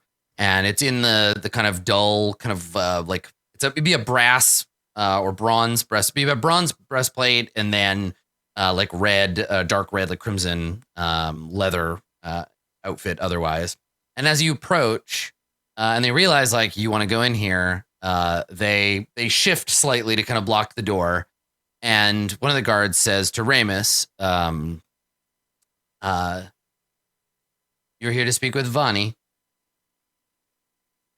Yes, she should be expecting us. She has something for us. And he turns and he goes inside. And there's a moment, you know, the other guard stands kind of like just passively. The door opens and the guard comes back outside, and he says, "You can enter." And he opens the door for you. Thank you, sir. Yeah. So one thing about this place is that despite being a dwarven ruin, there are still elements of dwarven kind of like machinery within it that function. So like this door, despite being a heavy stone door, is set into the floor and the ceiling on some kind of rollers or something. And so it's very light and just like slides open. And then the door slides back when you walk in. And inside, despite being despite being still like a concrete or a stone box, this room is not, it looks like a nest, basically. There's stuff everywhere. There are tapestries like hanging on the walls. The floor has multiple layers of rugs kind of laid over top of it. The whole place has that same smell you smelt before, 10 Pillars, of like perfume mixing with incense. There's herbs like drying, hanging from hooks, like racks on the ceiling. It looks like a combination of a kitchen and an alchemist lab, right? She's got bottles of colored sands and powders and unguents and what have you. And then on the back wall, there is in chalk an enormous and elaborate mandala in various colors of chalk. And it's made in like red and orange and yellow. And at a glance, it seems to be an abstraction of a fire pattern. There's no writing, but it is this intricate. It must have taken a long time to draw. It's big. It's maybe 10 feet tall. Takes up the whole back wall. And when you come in, you see Vani, and she has a whole bunch of stuff kind of scattered on one of the surfaces, the stone, like a desk, but like a stone bench. It's got all these like open bottles and stuff. And she has a piece of a sheaf of paper that she's making notes on when you come in. And she sits up or stands up, and she looks at you and she says, I just finished. And she picks up the sheaf of paper, and she says, walking over to you, Ramus, she says, now don't just, all right. And she hands it to you. And can you make an Arcana check? And 10 Pillars, if you want to like look over Ramus's shoulder at it. Yes, absolutely. Okay. So you have advantage, 5. which is very helpful. 20. That's good. 20, yes. Yeah, 20. Okay. All right. So here's the thing, Ramus, you recognize the materials mostly. And then 10 Pillars, you're the one that knows how much they are worth. So as Ramus is reading through them, you're tallying like market prices in your head. If you went into the markets of the capital, you're pretty sure you could get all of this stuff. And you'd probably be out of pocket about 20 grand in gold. Okay. Vani is looking at you like somebody who just gave you like a report card with a lot of F's on it. And she's just kind of nervous to see your response.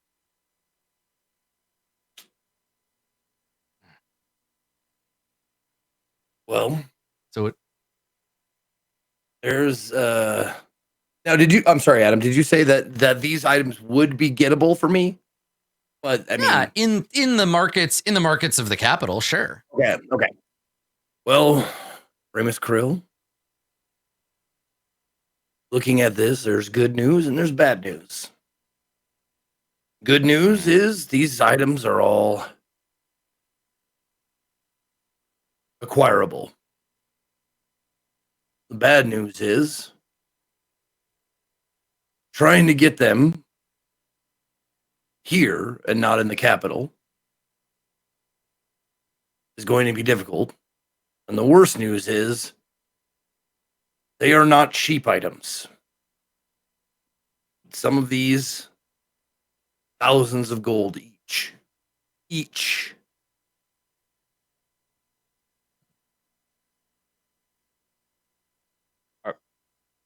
Are these items like could you get them in raw material form? Like a lot of them, like are they like They're already like, there's nothing really processed here, right? It's not like the processing is the expensive bit. She's just looking for raw materials. She'll do all of the like, so it's not like it would be mostly like alchemical stuff. So various like herbs, certain types of stones, right? It's like I need 3 pounds of raw obsidian. I need a pewter a block. Like she's gonna process the material. okay. It's some of these are very, very rare. Very hard to get in this area. Basically, what the ignition is it's not a resurrection magic. It's an enchantment ritual. We're basically trying to make a new enchanted item, an artifact, but instead of a sword or a shield, it's a woman. So much of what you see there are reagents for enchantment. And that's not everything. Those are just the things that I know we need for the ritual. The spell demands a few more things. We're going to need a vessel. Something that once we disenchant the sword, we can use to capture Bahath's essence. Just temporarily. Something that can hold it until we make the transfer. And then we need a symbolic bridge. Something to extend between darkness and flame. That will create the base. The word means battlefield of the heart. It's a temporary environment where Bahath and your friend are going to have to fight it out. And then lastly, and technically this bit's optional, but a gift for Imix. Bahath is one of his. And without the gift, the Fire Lord might not be too pleased that you're essentially enslaving a soul that belongs to him. I mean, honestly, and she gestures, this is just my attempt to do this right. If you want to skimp on materials, you can, but it's going to make it risky. So if you can bring me all of those things and whatever you think fits the others, I can do the hard work from there, and we'll see if we can't re-enchant you a friend. So let me just so I got the thing straight. Yeah. A temporary vessel, a battlefield of the heart, and there was a third thing, right? Or middle thing. Yes, she needs. So you need a vessel for Bahath, something that will hold the spirit, the constrained spirit of a dragon. You need a symbolic bridge, something to bridge the gap between flame and shadow that will create the battlefield where Unnamed and Bahath will fight for who gets control, and then something to appease the Fire Lord for this affront, this blasphemy you're committing, basically.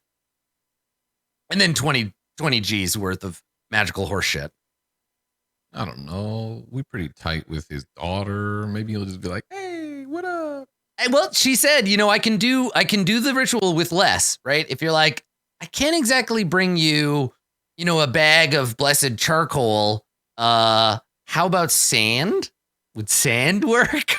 Right? And she's like, I guess I could try to make it work. But she's basically just said, like, you bring me what you're gonna bring me, and I will make do. But this is optimally what I'm after. We come back with like a bag full of leaves and some rocks. Like a Did you guys just go to the 7-Eleven coin? Some churros, like one of those gross hot dogs. You're like, we got this. Can you resurrect our friend with this? Did you buy a Twinkie first? What the hell? Here's your change, Mom. Sorry. Now, are these things that I could decipher, like roll for, like on like religion or arcana or something like that, checks to see like what would count as like There's a no vessel? right answer. No, Okay. you can make arcana checks. You can do research to be like, what kind of things are attuned to what? Like, you can definitely do research, but off the top of your head, this is classic enchanting. This is how enchanting works, right? It's like the breath of a cat, the beard of a woman, like, like how we make mythological objects. And that's just how it goes. Yeah. There you go. You have your shopping list.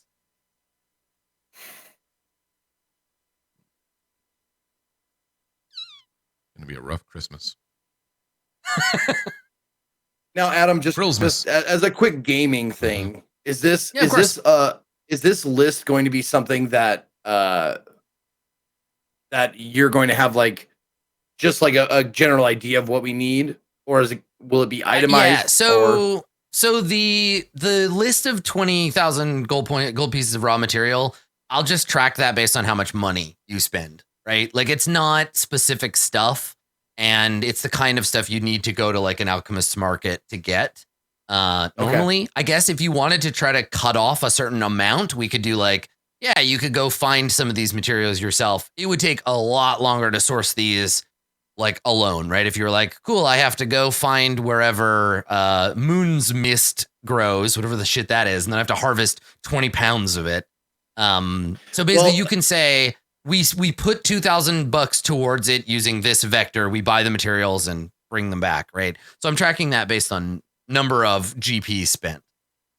And then the other materials, I'm leaving it open. You can talk to NPCs. You can do some research. I have some ideas of what might work, but I'm definitely not like they need to figure out this specific item.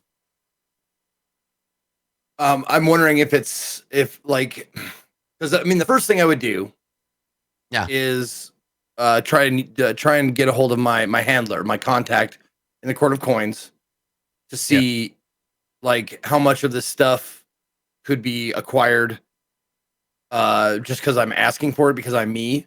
I'm asking for like an allowance or something like that, and have it somehow transported here.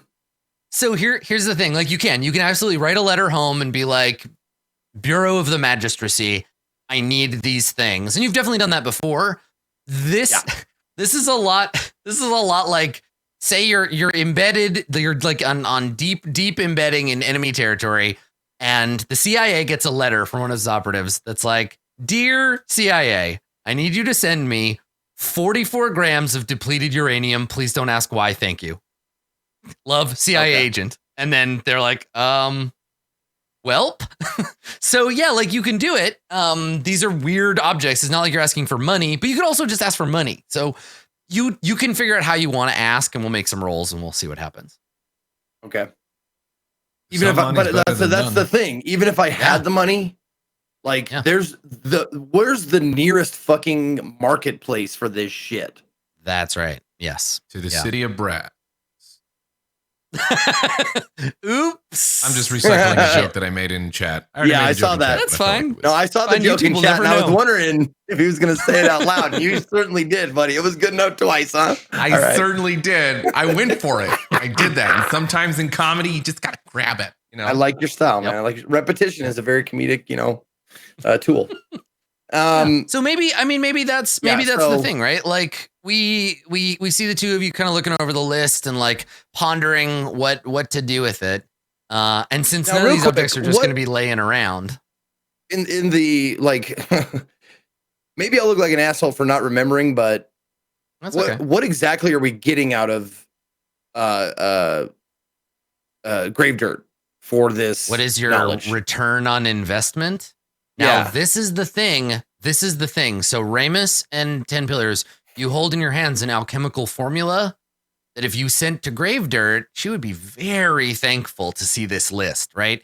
You promised her the secrets of this ritual. So ultimately, now you are in a position where you're going to have to betray somebody, either grave dirt or Vani, because this is a sacred ritual of Imix, right? This is the igniting. This is the ignition. And so you could give it to grave dirt.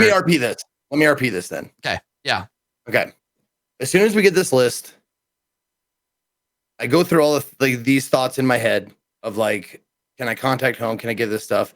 And then I twig on the idea that shit, this is exactly what fucking grave dirt wants from us. What are we getting? Okay, hold on. I'll just take Ramus into my quarters, since his is being taken up by his sleeping orb. Thank you, Bonnie. Ramus and I have to go and have a conversation. Excuse me. Yeah. We go into my quarters, shut the door. So we have the list. We have kind of a weird list along with the actual solid list of things. I'm sure you probably already thought of this, but I wanted to say it out loud. This is what grave dirt wants from us. This is what we offer to trade her. How to do this, the knowledge of this. And being that she's here, she has the resources. She would be the one who could deliver on these items most readily. Now, I've thought of sending a message back home like we did before and asking them for these items, but a lot of things stand in the way of that. They'll ask why we need it. They'll ask what we're getting in return. And then they'll probably, with a request of this size, they'll probably refuse. But we could go that route first. But it may be our only choice, is to ask unnamed for all the items and tell them what they're for. But that also means betraying Vani.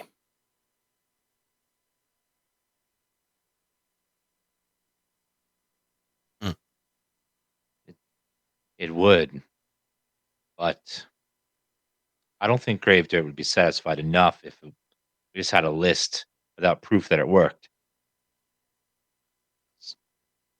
I don't know how much she'd be willing to part with all this stuff, and I don't know if I necessarily trust her. This information could be very, very dangerous in her hands. Who knows what she could do with it? Yeah, that's the thing about necromancers, right? So necromancy is kind of a feeble art because it can't make anything new. It's not like conjuring or enchantment where you end up with something new. It's just about moving things around, right? Souls predominantly, right? Taking Poe from one person and putting it into a corpse, or like preventing the Poe from escaping. But necromancy is it's the feeble art for a reason, because it can't do anything. But if she had access to a ritual like the ignition, she could do some real weird soul magic stuff if you combine that with necromancy. And that neither of you even need to make a roll to recognize that that's a dangerous power.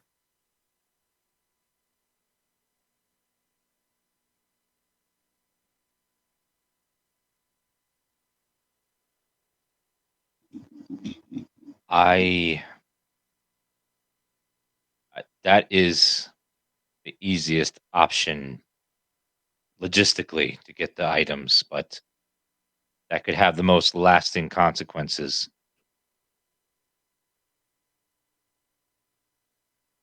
I would like personally to explore other options first, safer ones.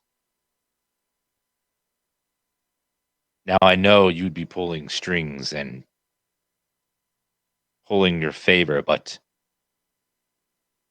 that would be safer for not just you, not just us here, but also the Court of Coins. It's in their interest that this ritual completes, but the knowledge of how does it not get into the enemy's hands.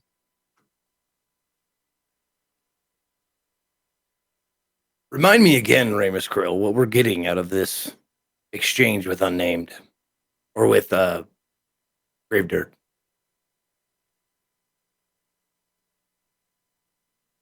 The most powerful truth the world has ever seen, that life exists beyond the world as we know it. She's from the other side.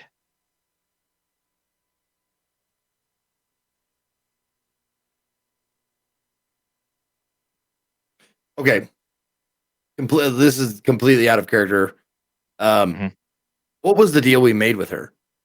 Because we said we give her knowledge of the resurrection, of how to do it and that kind of stuff. What did she offer? Did she just offer not to kill us, or what was it? We get the body of Amira to make Maharib. That's what I thought, because that's what we're getting. We're getting the body of Amira, and that's it. You get Amira back. Yeah. Okay, and that's what I'm saying. Like, so I guess it's that adds like, now that I'm thinking about it, it seems like that's it. Right. So it adds a new vector. So you can either betray Vani and Imix by giving the information to Gravedirt, which keeps your deal with Gravedirt and gets you Amira back, which keeps Maharib happy. Or you can betray Gravedirt and not give her the ritual, which fucks her over and also screws over Maharib. Right. Unless I guess you steal the body back or something. But yeah, 10 Pillars, you have no reason to care about Amira. You never even met the woman. Like, right.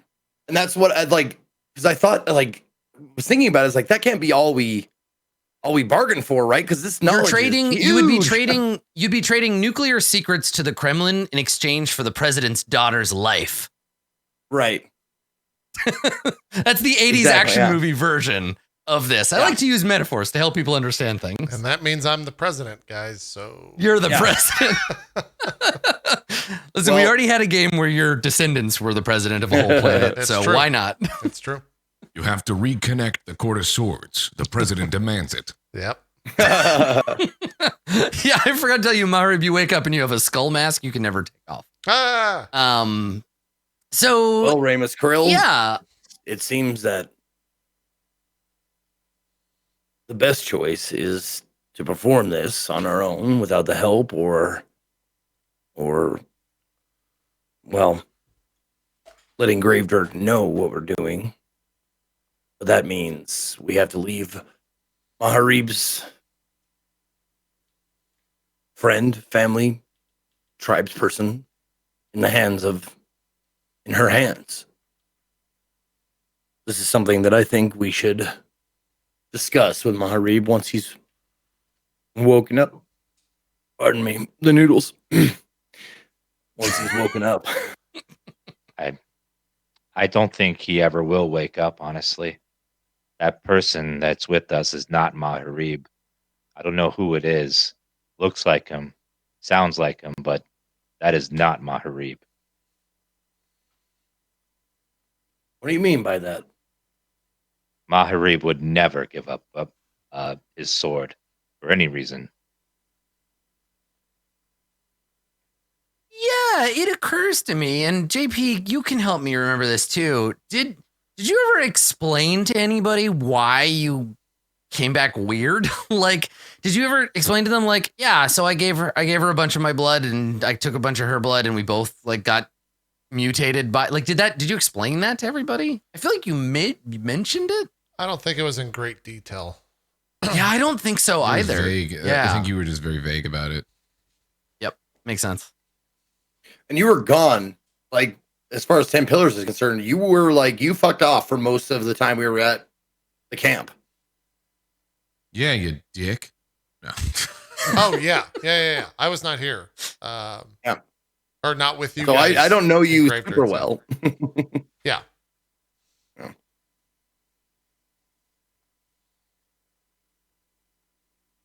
Well, do you think Maharib is enough of himself to not let Amira go? Or I don't know if I heard the name before.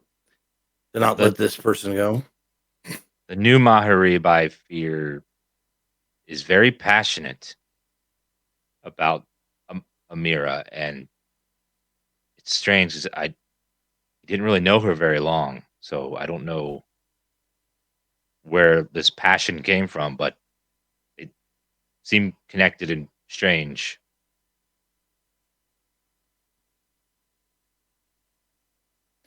Well, let's start on the first part of the idea. I don't know what you need to prepare. Probably the same thing you need to prepare last time if you're going to help me make contact with the Court of Coins again. I can send your message, but I can send your message again if you need. Something seemed to happen last time. Yes, it went through. Okay, then. Yeah, we need a large sum of gold, and then if you can take care of that side, we either have to acquire gold by doing something or raiding a tomb or something. But the other three items are going to be some harder, I think. Gold is something that can be taken care of by many people we know, but the other three are trickier. A vessel to hold the soul, a bridge for them to right? ride. So what? You mean 4: the vessel, the bridge, the battlefield, and the gift. Oh, no, the bridge that's one. The thing in the middle of the bridge creates the battlefield. It's one thing. Oh, okay. Yeah. So there's only those three things. Gotcha. Only. Yeah. Well, as for the gift, I feel Imix owes us a little. We helped him save his son. We never asked for anything in return.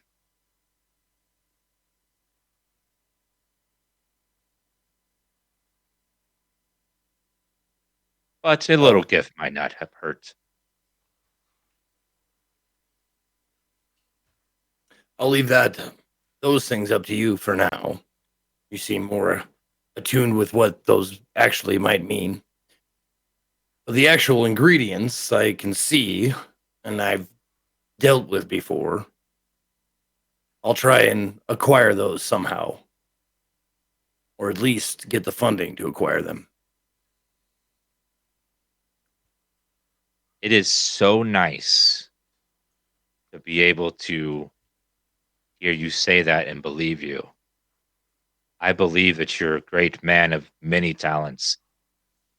And I haven't had a companion like that in those ways in a long time. We can solve things with intelligence and guile instead of smashing your way through everything.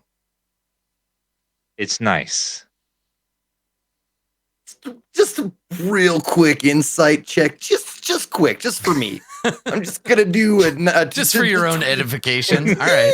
Yeah, just like 23 is like what I got. So, are you blowing smoke? No, I'm Just being to talk honest. shit Like, about somebody who got drunkenly passed out. it's Okay, nice to cool. be with the party with a member that I can trust to handles things. Mhm. He's in a half orc. You know, people like that. Well, Remus Krill, the feeling is very much mutual.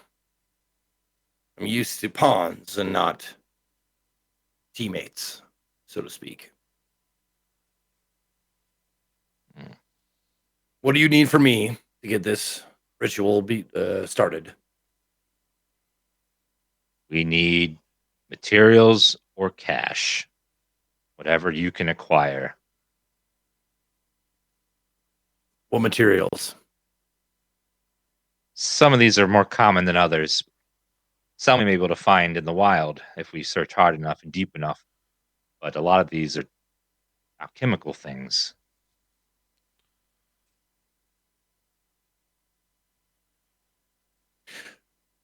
Are we talking about the same thing, Dan? Are we talking about? I'm talking about like to send the message. Oh, send the message. No, I can just do that. Yes. My great You're like, nah, man, I just got my cell phone right here. So Yeah, Okay. you just gotta put the number in, dude. I don't. Because that's what I was asking. I was asking like, what do you Oh, need yeah. to start to send the message? I just need you to write exactly what you want me to say. 25 words or less. I couldn't remember if you needed an item or something from me last time. So maybe you 10 pillars. Maybe you go to draft the Yep. letter, right? Exactly. Okay. All right. Cool. So yeah, I guess then Ramus and 10 pillars. You're in your room. You break here. I guess Ramus Berg is in your room. So maybe you go for a walk or whatever. But 10 pillars, you go back to your room and begin planning what you want your message to be. And we'll take a short break here, just like Sleepy Boy Berg. And when we come back, we will wake up the two bruisers and we'll talk about where to begin on the shopping list. Cool. Sounds good. We'll be right back with more Court of Swords right after this. Don't go nowhere. We'll see you guys on the other side of the break.